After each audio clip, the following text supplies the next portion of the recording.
That is quite impressive. I can't do that. I can't do more than one spin now. That's fine. You just need to do one. It looks impressive. Oh God, no! The thing's falling down my arsehole. No, no. You mean by the thing? You mean my phone? Your phone's. Oh no! No! No! This is the introduction that we wanted. No!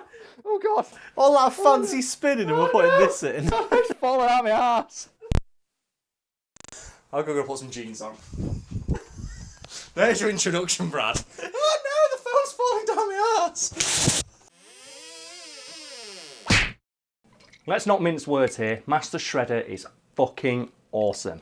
Next to the walking power metal album cover that is Lord Zed, he's one of the most famous and iconic Saturday morning cartoon villains of all goddamn time, which only makes the fact his design was partially based on that of a cheese grater all the more hilarious. Karl, you do make a lot of eccentric and ridiculous claims on this channel. Yes, I do. It's kind of my thing. I'll be honest, I haven't lost faith in you yet. You do always back them up. But I'm starting to get the feeling you might not be fully on board with the idea that Master Shredder, sworn enemy of the Ninja Turtles and the leader of the Foot Clan, was in fact inspired by a cheese grater. And you and the audience at home probably thinking, okay, so Karl, what do you mean? Some artist somewhere down the line while drawing a Teenage Mutant Ninja Turtles comic was sort of inspired by the look of a cheese grater when, you know, like updating the look of Shredder. No, I don't mean that. I mean that the guy who literally came up with the idea of Master Shredder as a character based the entire fucking thing on him walking around his kitchen like a jackass with a pair of cheese graters on his arms. So I'm assuming we're going to get some sources out in a second to confirm that. As we always do. But let's just pull back to the idea of these ridiculous claims you make. You're a big fan of these, aren't you? Because I can reveal, like, we've gone a little meta tangent here. Sometimes when we start recording, Brad will read the name of the article I want to turn into a video, and he'll just go, shut up. This isn't true. This isn't real. And then we'll go through the video at the end and go, oh, wow, I guess you weren't lying. On multiple occasions, I don't know if you've noticed me do this, but I've checked your sources. And you've gone like, oh, wow, he's actually telling the truth, because he doesn't believe the ridiculous claims I make. Because I've been, the occasional video in the past, I found like a fact where I've gone in and gone... Or an additional one or something like that, or a date was wrong or something like that. But the kernel of the idea I'm trying to get across is always correct, and I love doing that. Yeah. Do you know what I take inspiration for that from? What? Horrible Histories. Really? I know that not the TV show, the books, because one of the things they always used to do is they used to like give you this ridiculous fact and then say it's true. And I like the idea of just presenting this ridiculous claim that looks so stupid and just having a disclaimer about saying this is all true. And I've always been like, that's why I go out of my way to make my title sound as much like clickbait as possible. And then you click on it and go, oh, I guess everything that he said in that title was delivered. Like my personal favourite being that time Jackie Chan admitted to liking horse pornography. Because it sounds so stupid. And then you click and go, oh, wow, he's not making it up. Jackie Chan actually did do that one time. I think the thing about actual clickbait is the idea is it gives you something eccentric that you want to get into. Yeah, it makes a fantastical claim that it doesn't deliver on, or it delivers on like in a really unsatisfactory way. It plays on this like a primordial way our brains work, where like, you get the anticipation is more than. But then with yours, you get the payoff as well. I think we discussed it before. I refer to it as anti-clickbait. Yeah. Because it makes a fantastical claim in the title and then delivers on it. So it's like, oh wow. Everything you said was true, and I'm assuming you must have some examples in front of you now, Brad. You've been hurriedly going through my laptop on the channel. Yeah, I'm gonna skim through a few of the videos we've done over the past few weeks. Fantastical claims we've made in the past, because these are quite funny, I guess. Let's start with David Bowie is one of the most powerful characters in the DC universe. That's a personal favourite, but it's true. We need to get that Roland Rat guy from Horrible Histories just to hold up the little sign saying it's true for some of these. Another one I did a lot of research checking. Just to double check, you didn't believe me. Oh, you no, little this thing. one. Godzilla has a black belt in judo. That's a strong one as well. But it's all true. I've talked about this before, and the example I always bring up is the Gimpy Gimpy tree. And people don't know, the Gimpy Gimpy tree, I think it's a small shrub or bush endemic to Australia that is known for having the most potent sting of any plant on Earth. And it has small silica hairs in which is contained a very potent neurotoxin. And I've written about it for other websites before, but for Fact Fiend, for a video that'll probably be made in the future, I believe the title is The Plant That Can Sting You From Beyond the Grave. Because the leaves of the Gimpy Gimpy plant, those silica hairs can remain active for up to a century after the plant itself has died. So there are reports of people being stung by this tree, or like from specimens that are like in like museums and stuff like that. Like, oh, here's like, you know, a gimpy leaf. Oh, cool, stung. And I take that one little factoid right there and expand that to be like, you know, the meat of the article. It's like, this tree can sting you when it's dead. It's a zombie tree. And like, that's the way I approach like writing articles and videos. I think that's one of the things that makes them work quite well, is the fact that the title is always something that's catchy. Ridiculous and inside hyperbolic. the article, there's the information that people would normally have as the title. So like for example, this one would be... Master Shredder being based on a cheese grater. Which sounds so stupid, but it's all true. But then like, if this was on another website, they'd say something like... Did you know top 10 facts about Master Shredder you won't even believe? Number 1, Master Shredder's based on that of a cheese grater. According to artist Kevin Eastman in an interview he gave in 2012, Master Shredder is based on when he went around his kitchen and put some cheese graters on his arms. Whoa! And then they make the stupid joke they always make. So I've highlighted this to Brad before, and now you've noticed that you can't watch Mojo anymore. He was watching some shitty fucking top 10s video about Pokemon, and it was done by one of those YouTubers who's got that YouTuber voice. Like, hi guys, today we're talking about my top 10 favourite Pokemon. And while he was listening to it, I went, okay, they've given you the facts, now here's the shit joke. And as I said that, they made a shit joke about Machoke or something like that. Whoa, better not piss off this big guy, huh? And it's like, you can see it's so formulaic and I hate it. You can hear it coming. It's like, oh, so what you've written is you're doing fact, shitty joke, fact, copy from Wikipedia.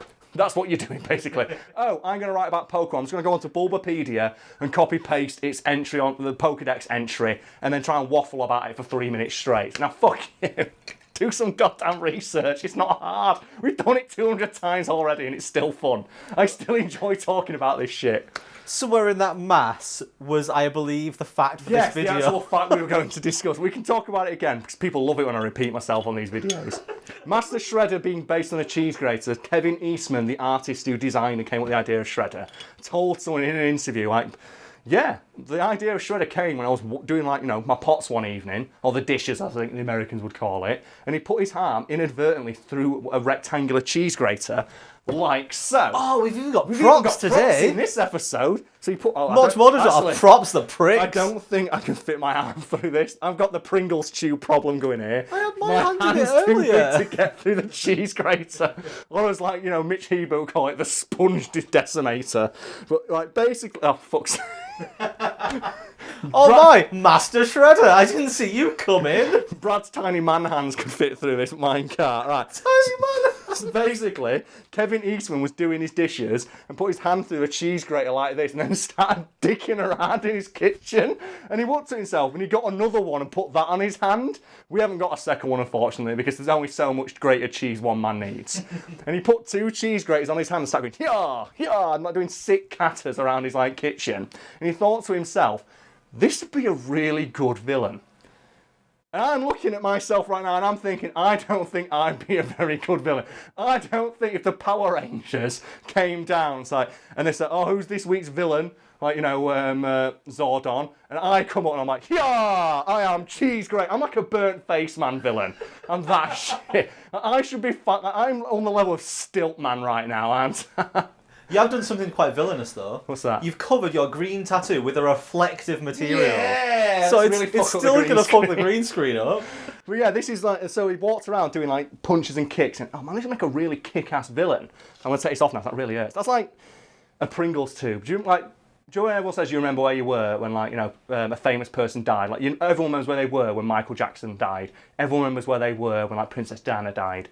I remember where I was the first time I couldn't fit my fucking hand in a Pringles tube.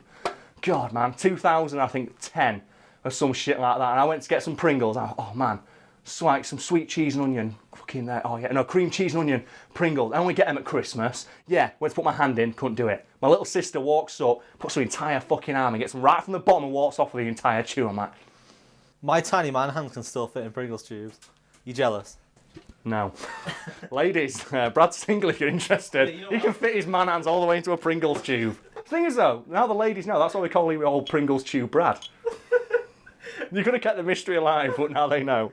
Back to Master Shredder and these fucking cheese graters. Kevin Eastman, after doing all this, went, you know what? Yeah, So he sat down and he designed the character of Master Shredder, like, and he put those, like, and you can look at Master Shredder's arm, you can zoom in, Brad, with, like, you know, all the things you can use on your computer, zoom in right on Master Shredder, you can see they are basically just cheese graters. And he designed his entire armour set around that idea. And what I want to see now, and if someone doesn't do it, I'm going to be disappointed. Someone needs to go cosplay as Shredder with just covering themselves in cheese graters. They need to wear, like, a Pope hat. But the Pope has just a bigger cheese grater. I actually want to request fan art of Karl covered in cheese graters. No, don't do that. Don't try. Scribble a line from myself to close off this glorious mess of a video. In other words, the design of Master Shredder, one of the most iconic villains from Saturday morning cartoons, was directly inspired by some dipshit putting cheese graters on his arm, running around his kitchen trying to do sick martial arts moves. Why didn't that make it into the Michael Bay movies? I'll never know. Seeing as we're getting a bit meta anyway, should we continue that and talk a little bit more about the process of making the videos? Yeah, because we usually do like a shorter video with like a mini channel update at the end, so we'll turn this into one of those. I feel like we should address the fact, if it's not clear already, we improvise all of these videos. So I had a few questions about that. So how much of your videos are planned? It's like none of them. Brad can confirm we literally sit down 5 minutes before recording one, we click random on the website and pick one that we think looks funny, and that's what we do. And all we do is I read through the script once to memorise it, and then we make all the jokes and tangents and off-the-cuff stuff. That's all natural. It just comes from the flow of conversation. The only lines that are ever planned beforehand, if there's a cut and immediately afterwards I ask Karl a question, that line is usually told to me by Karl. Yeah. Everything else just comes naturally. Because there's no improvising like the improvising you do off your own lines, setting yourself up for joke. It's like heckling your own fucking show, innit? It's ridiculous. But yeah, we can talk about, like, people don't believe me when I say, no, it's all improvised. I used to be an improv comedian. We can actually talk, this is really funny. I used to be an improv comedian with a group in Sheffield called The Antics. We even performed at the Fringe one year, and I think our show was so bad. It was so horrendous, because we literally, an improv show, if people haven't been to one, we ask you to shout out suggestions, like it's in 21 Jump Street. They was like, oh, give me an occupation, dildo. So you have to do that. And I think for our show, when we were at the Fringe, there were 2 people in the audience for one of them. And one of them was a reviewer for like some like Fringe magazine or something like that. And they didn't give us a suggestion the entire way through the show. And they gave us a bad review. Now, I remember thinking after the fact, they literally had complete and utter control over how the show went. They could have tailored it to their exact tastes and desires, and they sat there in complete silence and went, there wasn't much, and I think one of the things they said was there wasn't much audience interaction. There were 2 people in the audience, including them, and we talked to them during every fucking skit, and one guy just sat at the back giving the most stupid suggestions possible. We fucking nailed it. And I remember we were trying to like comb through this bloody like shit tier review, like this 1-star review for a good quote we could use on our poster. I remember after about 10 minutes, one of the guys in the group went, guys, I've got it. And he just quoted a little quote, an improv show, like the Edinburgh Herald or something like that. And we had that on our fucking posters. It was great. Oh, I used to love doing that, man. That was great. You said you stopped because people kept telling you that your jokes weren't your jokes, right? Doing stand-up, yes. Yeah. Because we've mentioned that in another video. I stopped doing stand-up because I used to post a lot of my jokes on Twitter, and then a couple of them went viral. And then people at stand-up shows accused me of stealing the joke I was telling, like telling the audience, like from the internet, even though it was my fucking joke. I mean, you know what? I'm not being paid enough to do this. Most of the time, I'm not being paid at all. So fuck it. I'll just go write dumb articles and get paid for those instead. Anyway, if it wasn't obvious enough that this is improvised, let's do a channel update, Karl. Oh shit, yeah. Fuck. Okay, what's the channel update we're doing? I don't know. We're doing how's the channel right, doing? isn't it? It's doing alright. It's like 235,000 subs. I think last time we did one of these, it was like 100. Yeah. Doing alright, aren't we? That's not bad. Getting that big dick YouTuber money now, aren't we? We are. Look at that. When do I get to box one of the other YouTubers? That's what I want. I think, first of all, you've got to go and find some dead bodies somewhere. Damn it.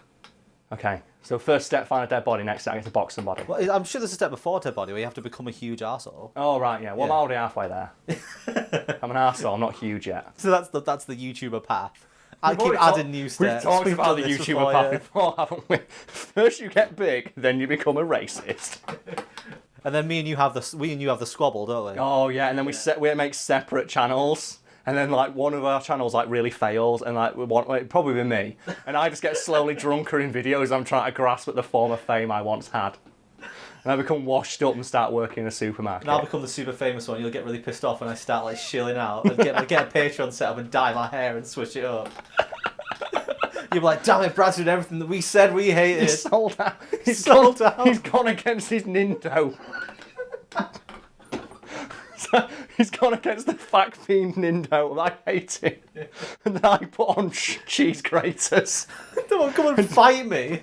And then we box each other. Yeah, but that music video for Tenacious D's, when they brought their new album out and they had Kyle come and murder Jack because Jack had become famous and Kyle wasn't. It'll be that. Oh, you'll break out of a mental asylum where you've drawn loads of pictures of me with like the eyes cut out, and you'll come after me with cheese graters on each hand. Yeah. So yeah, the channel's going great.